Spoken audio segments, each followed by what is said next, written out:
Good morning guys. आज का topic है gravitation, first chapter of SSC state board Maharashtra.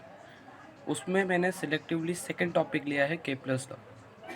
के प्लस लॉ से पहले, आइडेंटिफिकेशन जानने से पहले, मैं आप सभी को बताना चाहूँगा कि last time in 9th standard you have studied about the focus point.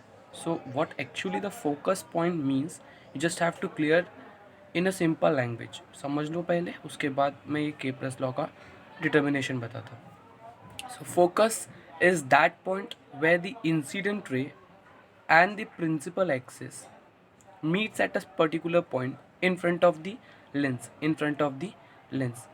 For example, आपको नाइन्थ में कुछ इस तरह था कि एक प्रिंसिपल एक्सिस है। If it is a principal axis, बीच में एक लेंस रहता है।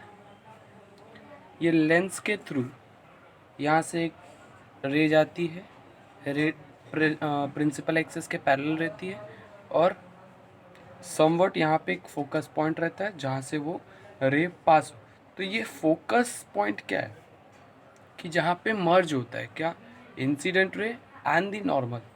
सेम उसी तरह आपको बस एक पॉइंट है जो मेन फोकाई पॉइंट जिसको बोल सकते हैं, बस आपको सिर्फ समझना है फोकस पॉइंट मतलब क्या होता है। Focus point where all the rays get converge together. So Kepler's law start करता हूँ मैं। के प्लस वॉज ए साइंटिस्ट। उन्होंने 3 लॉ डिस्कवर किए थे। कितने? 3।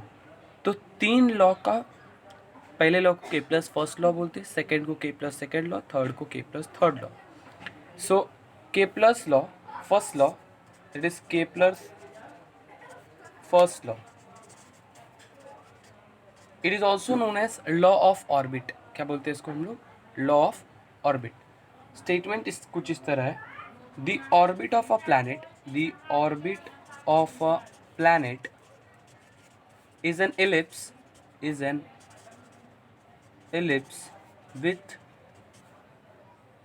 the sun at one of the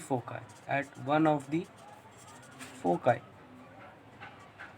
यानी कि एक प्लैनेट है, प्लैनेट का ऑर्बिट होता है, प्लैनेट रोटेट करता है, रिवॉल्व करता है अराउंड द सन, सन के इर्द गिर्द घूमता है। तो जो रोटेट करता है वो किस फॉर्म में करता है? इलेप्टिकल फॉर्म में। So the orbit of a planet is an ellipse. और वो सन कहाँ रहता है? एकदम सेंटर में, यानी कि फोकस पे रहता है। तो विद द सन, उसमें कैसा रहता है? With the sun at one of the foci. Second law, Kepler's second law, statement क्या है के प्लस सेकेंड लॉ का? The line joining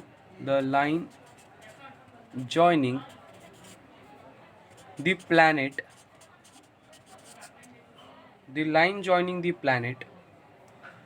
and the sun sweeps equal area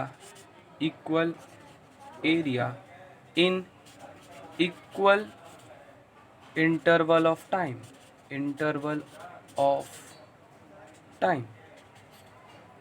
सो इसका मतलब क्या है?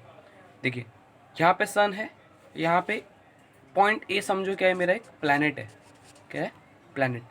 तो ये जो लाइन है, मतलब यहाँ पॉइंट ए से लेके पॉइंट बी तक, ये जब रिवॉल्व या रोटेट करेगा, अराउंड द सन रिवॉल्व करता है।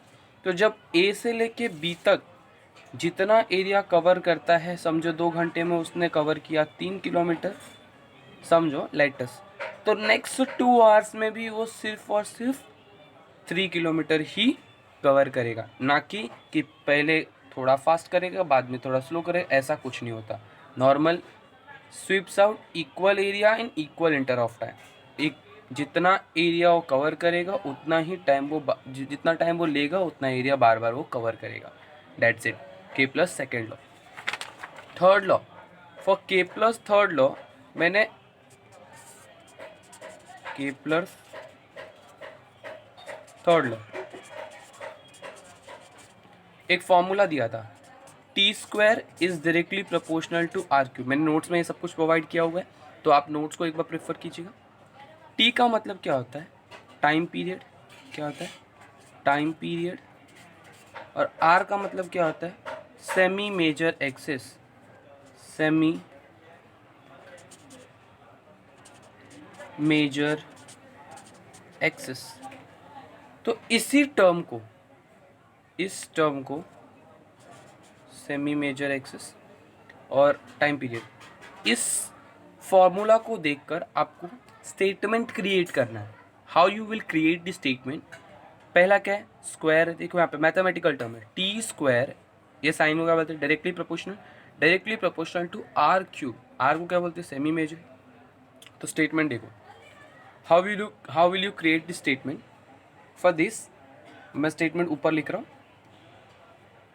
टी के ऊपर क्या है? Square. The square of a time period, the square of a time period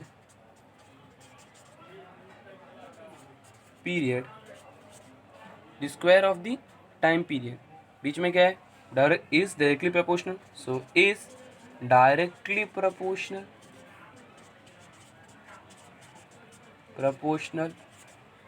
directly proportional. R को क्या बोलते हैं? सेमी मेजर एक्सेस, लेकिन उसके ऊपर क्या लिखा हुआ है? क्यूब लिखा हुआ है। Is directly proportional to the cube of semi major axis. Semi major access.